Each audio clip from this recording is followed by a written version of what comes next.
I'm Annie. I'm Kit. And I'm Mac. And this is the JEM Jam, where we do an episode-by-episode recap of the 1980s cartoon JEM and the Holograms, because we have terrible taste, and you should too. Today we'll be going over episode 3, Kimber's Rebellion. I can't even begin to go over what happened last episode. There was too much. Last episode, basically, there were a bunch of explosions. There was a house fire, and then there was a yacht, which has resulted in probably further explosions, maybe? Except for we won't find out until this episode. People flew several feet with light nudges. There was heavy machinery that almost killed people. There was a millionaire who had to go along with his verbal agreement. The only two black characters hooked up. And Ashley got $30 for the honor jar. By swindling some glam rockers. That kid's going places. So, all of that aside, we start the episode with, the exact same shot where Rio and Jerrica are on a yacht that's about to hit an oil tanker. The captain of the ship, who was driving it previously, has to run back up there and take over where Pizzazz left off, and he grabs it, and they just tank yard to port, and so the boat starts leaning dramatically to the side, and we have Jerrica, / Jim, toppling over the edge, and Rio having to grab her and hold on. Yeah, and this boat is so far to the side that I am surprised it just has not capsized completely. You can't yank the steering wheel of a boat and not just fall over. At the speed that it's going, I mean, that thing's dead. You know what? They just end up surfing along the side of the oil tanker, because that's a thing you can do. The best part is after the, oh, Rio, and the dramatic hugs and everybody being like, Jerrica, are you okay? The Countess is like, I'm going to get those misfits if it's the last thing I do. And Kimber's response is, oh, don't worry about it. When we win the contest, they'll be proven wrong. Oh my god, she's like, I have half a mind to call up the Coast Guard and have them brought in, which, do that thing. That is sweet. That sounds like a great idea. They got away in a little boat, so... Yeah, and then Roxy is like, hey, thanks for the hors d'oeuvres, and then she pops in, I swear to God, she pops a poker chip into her mouth. Yeah. Roxy is illiterate, so... She cannot tell the difference between poker chips and hors d'oeuvres, I guess. So, they just kinda leave. Yeah. They're fine. Don't bother! When we win the contest, we'll have the last laugh. That is law. That is ape law in this world. So meanwhile, the Starlight Girls are, talking about JEM and the Holograms, because it's been, what would you say at this point, 48 hours, maybe? Yeah. Since the band popped up, and they're all freaking obsessed with them because they helped them put on a concert. And you can tell Ashley is just bound for trouble, because she doesn't like JEM and the Holograms. And also she got the $30 for the honor jar.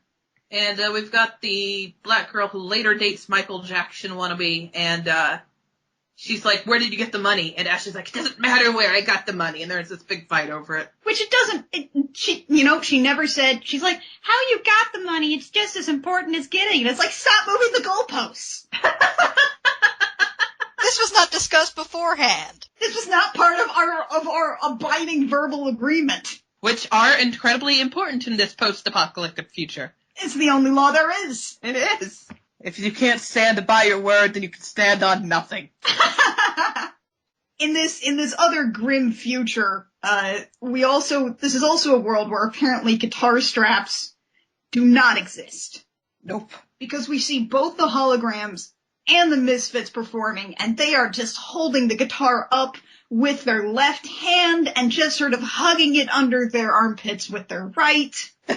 And strumming, and I wish I knew how to make GIFs, because it is frankly astounding. There's also a moment where you have Rio, give them some notes on, that was a little slow, can you do it faster? And Rio, what is your job?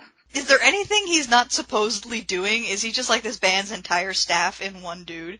I was under the impression Rio was their audio engineer, but he's also an electrician and their band manager, and look, first off, my brother's an audio engineer. Rio looks nothing like an audio engineer. Dude needs plaid. Dude needs some headphones. Dude probably needs some glasses. I mean, Rio has every job here, except for, like, some random schmuck in the recording studio. He's always, like, when they do concerts, he's always at the light and sound board. What does he do? What are his skill sets? We don't know. He's just there to be Jim Jerica's boyfriend. So the Misfits, first off, let's go over the fact that, you would think that maybe one of them would have a bass guitar, but the Misfits set is made up entirely in the recording studio of guitar, keytar. Yep. No drums, no bass, no nothing. They're rebels. They don't need a bass line. Straight up one of the best decisions in not only adding a fourth member of the band early in the IDW comic book, Gem and the Holograms. Also, they said, this person plays drums. They play drums. They have a drummer. They need a drummer. But they need a lot of other things too, because Shayna's boyfriend, who is a music video director, I guess, he's like, we're gonna take you guys to Paris and record a music video. And they're all like, Paris! And Pizzazz, meanwhile, is like, why can't we go to someplace nice like Paris to record a music video? And Eric Raymond leans in and says, like, because, Pizzazz, there's only so much money I can embezzle before... there's only so much money I can embezzle from Starlight Music. Why is he embezzling money from the company to pay for things that the company should already be paying for? Who knows? It's a business expense. And then on top of that, like, as soon as he says this, we fade out of, like, the Misfits, and we come back on to Eric Raymond drawing Zipper in again, the guy who placed the errant bomb and set the house on fire. And he's like, here's your tickets to Paris. Why is that embezzling? Why is that not embezzling? And why is getting money for Starlight House not embezzling? I posit again the post-apocalyptic future scenario. What law is this? What verbal agreement decided this? But it doesn't matter, because Zipper's going to Paris, and so are we. Although, all these scenes in Paris, if Jem were really in Paris, she would be spending every scene, like, getting mobbed by catcallers and guys who want to sell her novelty lighters. That's Paris. Paris is strangely devoid of guys trying to sell you novelty lighters. Instead, there's pretty much just Zipper, who is super sexually aggressive here. Yeah, it's really creepy. Like, Kimber's walking down the street, and Zipper's like, come on, right into my hands, with, like, little grabby gestures. Even calls her sweetheart? It is so messed up. And the reason Kimber is walking away here is because she is suddenly jealous. Basically, they're shooting Jericho, right? Or Jem, because it's Jem and the holograms, and Kimber is suddenly like, wait a minute. I hate this. She's 18. I guess she's the emotional one. I don't know. Rio comes to talk to her, and he's like, hey, stop being jealous. This kind of happened in, like, a couple of seconds. This is weird. And Kimber nearly tells Rio that Jem is Jerica, but Shayna and Audra stop her. And then we have, like, the only time in the entire series that the characters actually talk about this weird thing that's going on. It's totally crazy. They're like, Rio has a right to know, Kimber does, and Shayna's like, maybe he does, but that's up to Jerica. And I don't know how to feel about that. Like, on the one hand, ovaries before broveries. On the other hand, it seems like you should just be looking at Jerica and saying, yo, you need to tell your boyfriend about this before it gets weird. This is gonna get real weird.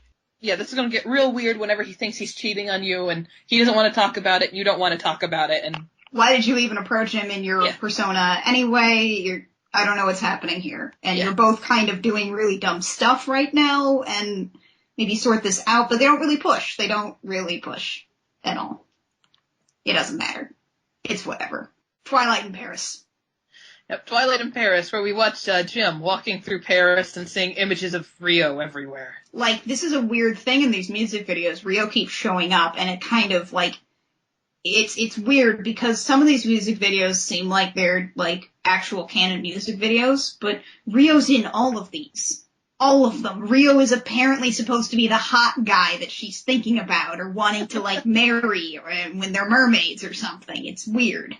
And at the end of this particular music video, it's when we have Zipper step in again to do another disaster, and he breaks a gargoyle off and sends it toppling straight down towards the Gem and the Holograms.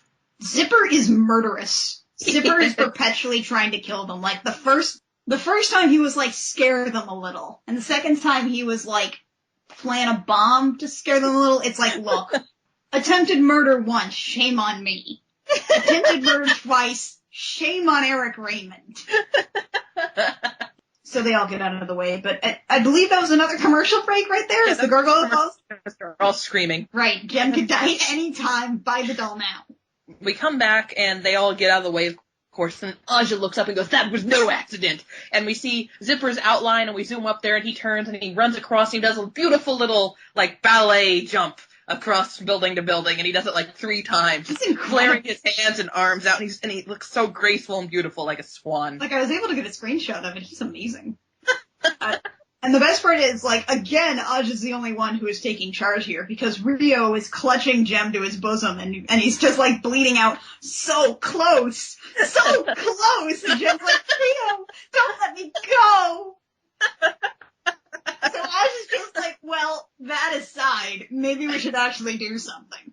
So you may remember that Ashley got $30 for the honor jar from swindling the Misfits, right? We reopen on Ashley heading to try and find the Misfits, and she goes to a place called Club. It's a pretty sleazy bar, and there's a bouncer there. And the bouncer's actually a really good guy, because he's like, no, you can't come in here. You're like 10! What's happening here? But the Misfits show up and they're like, you know what? You're a Misfit now. Join the band. You're part of it. And I want to remember this because there's a character later this is going to be relevant for. It was that easy for her to join the Misfits.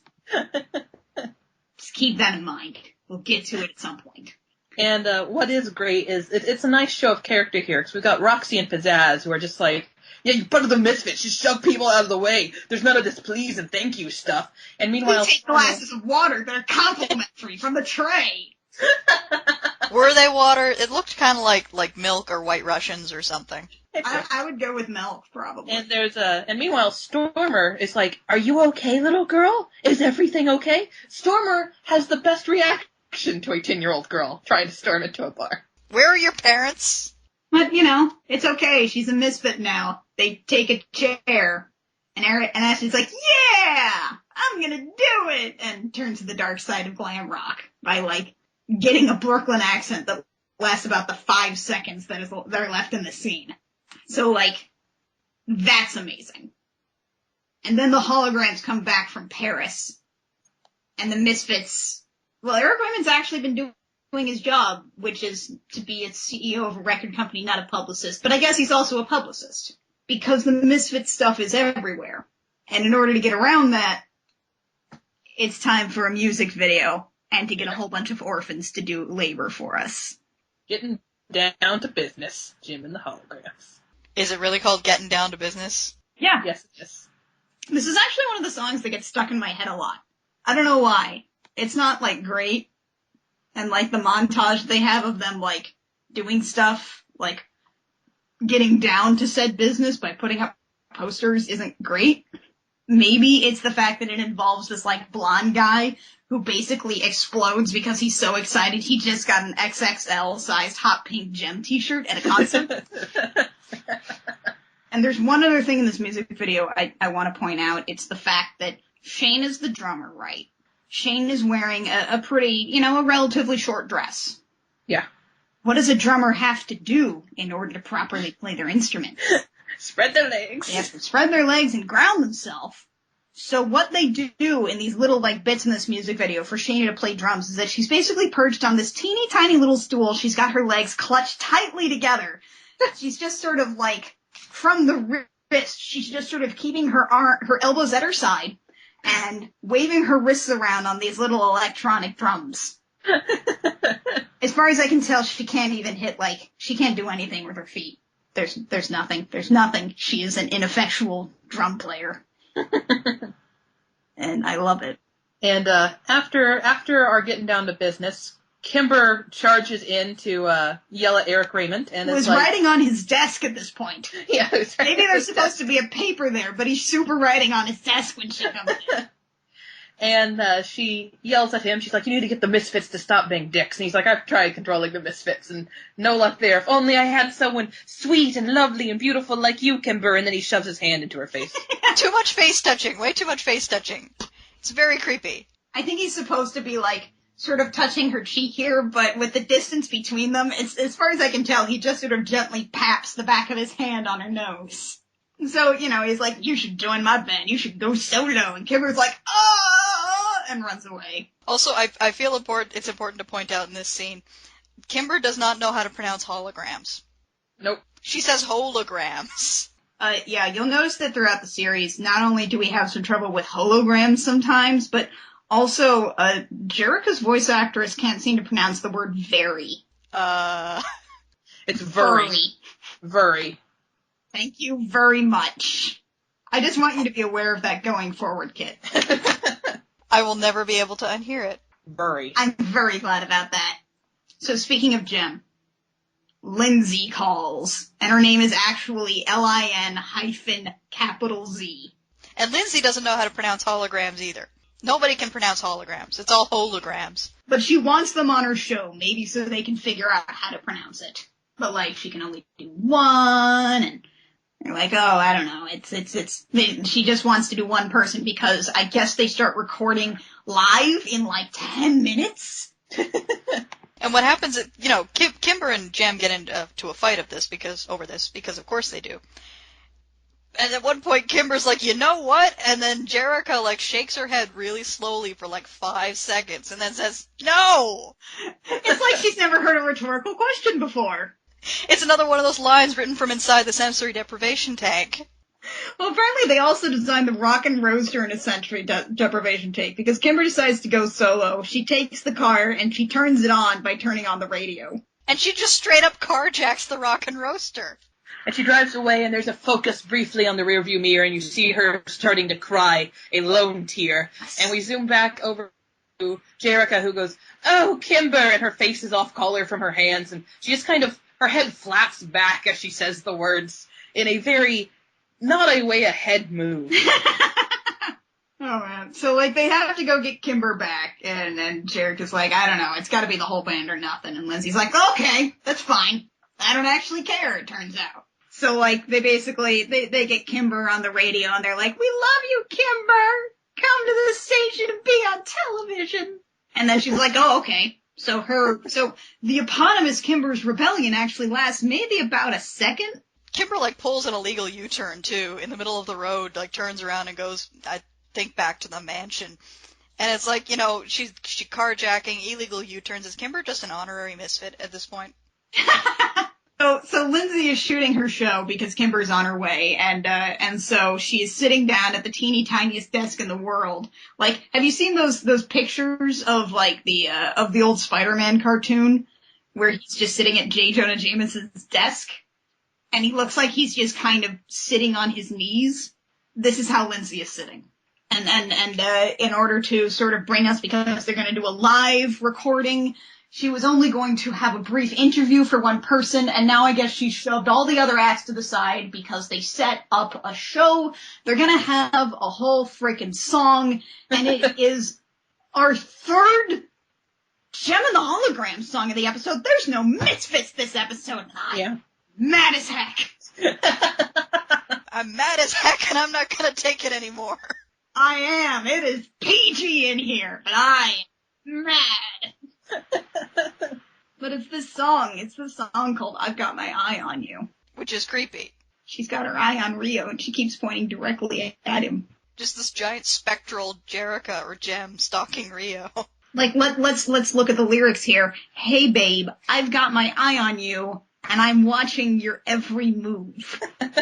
Like the police saw that and went, whoa, that's too much.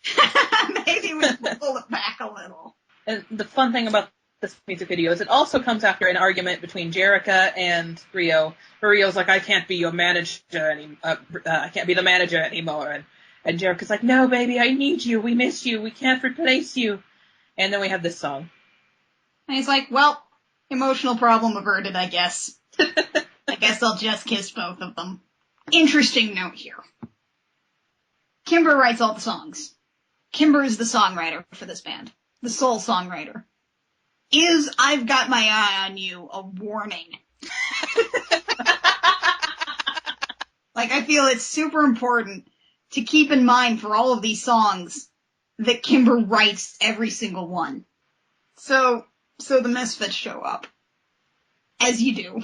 As they always do. And they just kind of shove themselves onto the couch. It's cool. There's like, they barge in. It's amazing. Rio is terrified. And Rio and some of the camera crew try to escort the Misfits out. Because nobody has bouncers. There is no security presence anywhere in this post-apocalyptic future. They had like one guard on the door that got taken out by a 10-year-old girl. That's it. So so Pizzazz again does like this weird superpower thing where she lightly elbows Rio and he goes flying. Yeah, she takes Rio down with that elbow. But he like hits a stack of amps. He's dead now. And then everything's on fire. Because the entire studio's made of paper, I guess. Everything is on fire again. Rio hitting some amps starts a fire, and then the entire studio is on fire. And then a light falls over and it explodes, and then Jerica's about to die again. Again. To be continued. More fire. More explosions, more death, more murder, more Misfits. This freaking show, you guys. So like, JEM's about to be hit by fire, or something on fire. It doesn't really matter. She's about to die again. Crushed to death by burning audio equipment. Yeah, and that's our to be continued. We don't know. Will Jerica escape another over-the-top disaster? Or is Ashley going to turn to the dark side, steal more complimentary glasses of water and small amounts of cash? Is anyone going to press charges on the Misfits? We don't know. Find out next time. So until next time, dear listeners, I'm Annie. I'm Kit.